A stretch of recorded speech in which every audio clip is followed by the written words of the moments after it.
Pashnea. So hi guys, hello guys. Ito po, magandang araw po. Yan nga po pala yung pagbiyahe namin papuntang Sulangan, Giwan, Eastern Samar. Giwan, Eastern Samar. So ayan guys, yung mga kasamahan namin. Andun po sa likod si Kenneth, si Kian, at saka si Jan, si Christopher Jan. So ayan guys, yan yung mga tatlo namin kasama sa likod. Habang andito naman sa harap, yung dalawa. Siya nga po pala yung driver namin guys, si Renz Catalia. Tsaka kasama niya po kanyang jowa. Hello Alexis! Alexis, hindi yan titingin. So ayan guys, nagpapasalamat din po pala kami sa family ni Renz Catalia. Hi auntie, hi tito. Thank you po sa pagpayag na gamitin po na rin yung sasakyan. So ayan guys, punta po kami dyan sa Sulangan, Eastern Samar. So andito yung mga ganda guys, grabe, nakakamangha. Ayan guys, yung tulay doon kasi may pa rin dyan eh. Kaya medyo nalangan ka. Medyo na-stop kami guys. Na-stop. Yes, na-stop talaga kami guys. So ayan, ibang view na naman tayo guys. Three Musketeer tayo pre. Ayan, halika na. So ayan naman ako, si Taba natutulog guys. Kasi alas 3 pa lang kami na madaling araw umalis. Oo, tama. Alas 3 ng madaling araw. So imagine guys, 7 hours yung biyahe namin papuntang Sulangan. So dahil gutom na rin, ayan guys yung tatlo, huminto po sila sa Pambansang Manok. Pambansang Manok ba? Tama, Andox. Yan.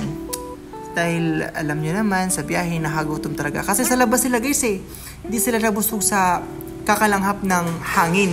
So nag-Andox sila. At ayan nga guys, fast forward, nandito po ako sa loob. Saan? Sa loob, nagtatago ng feelings ko sa kanya. So ayan guys, patuloy pa rin po ako sa pangungulila. Pangungulila guys. So ayan. Diba? Fresh tayo konti. So guys, secret lang natin yan ha. So ayan. Papunta na kami doon after. Hello guys, nakikita niyo ba yun? This way to Sulangan. So ibig sabihin, malapit na kami. So drama muna tayo guys.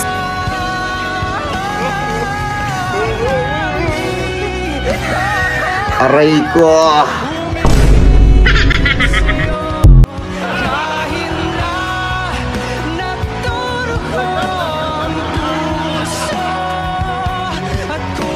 Ayan guys, so andyan na naman tayo. Ayan! Yung akala mo guys malapit na kasi nakikita mo na yung this way to Sulangan. So pero hindi pa pala guys. Ayan, marami po kaming napagdaanan na ganun. So ayan guys, nandito na po kami ngayon sa simbahan.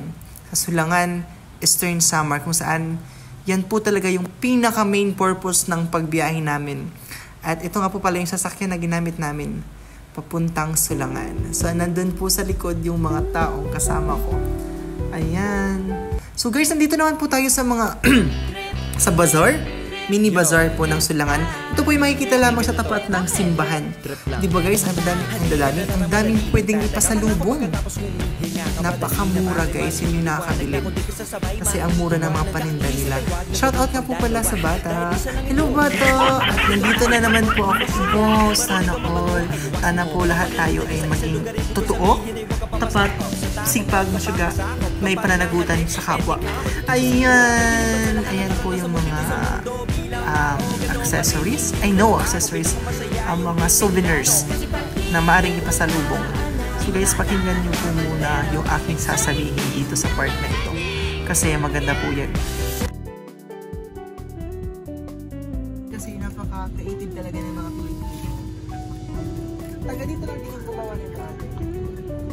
Diba? Ang ganda guys. Like, sulit talaga yung. Ito yung napili ko, 50 pesos kasi kulang po yung budget hotel natin.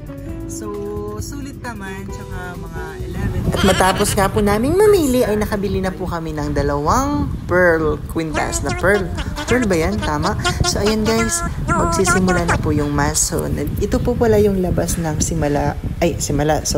ng Sulangan Eastern Samar. So, yan po yung tirikan. At yan po yung sa loob guys. Kasi, inaayos pa po yung simbahan, sabi ni Father. So yan guys yung kaganapan bago po magsimula yung mass na aming aatendan ng aming dadaluhan. So, ayan guys, di ba? Napakasarap sa pakiramdam pag nasa loob tayo ng simbahan.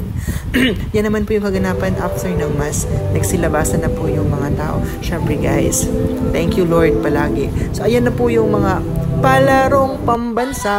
Okay. At tara! Nandito na po kami guys sa beach. Doon po yan, malapit pa rin sa Sulangan. Ayan guys, napakaganda. Ang sarap sa pakiramdam. So, ayan diba guys?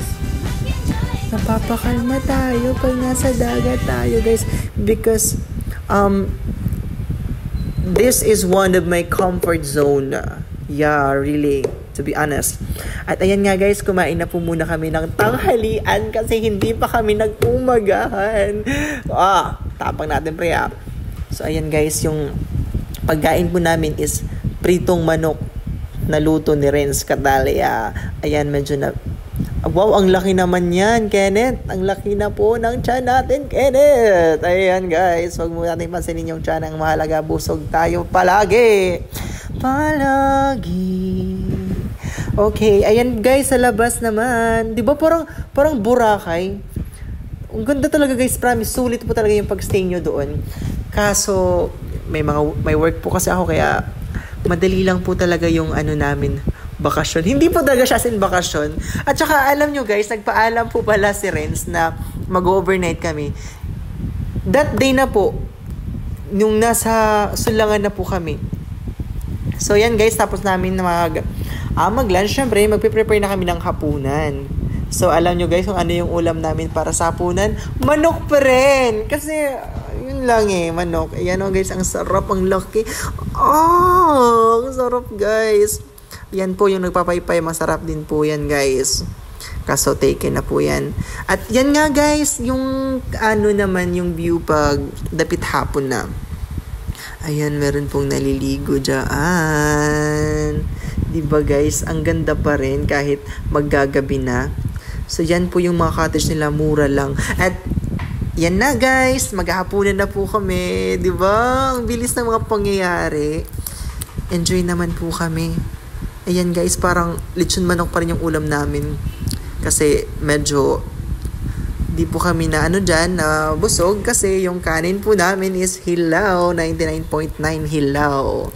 Pero thanks God pa rin po kasi nag-enjoy. At yan naman po yung sa higaan namin, di ba? May higaan kami guys sa taas ng cottage namin. May electric fan pa, may saksakan pa. Ang ganda, di ba guys? Tsaka andun nga pala yung susi ng lagusan.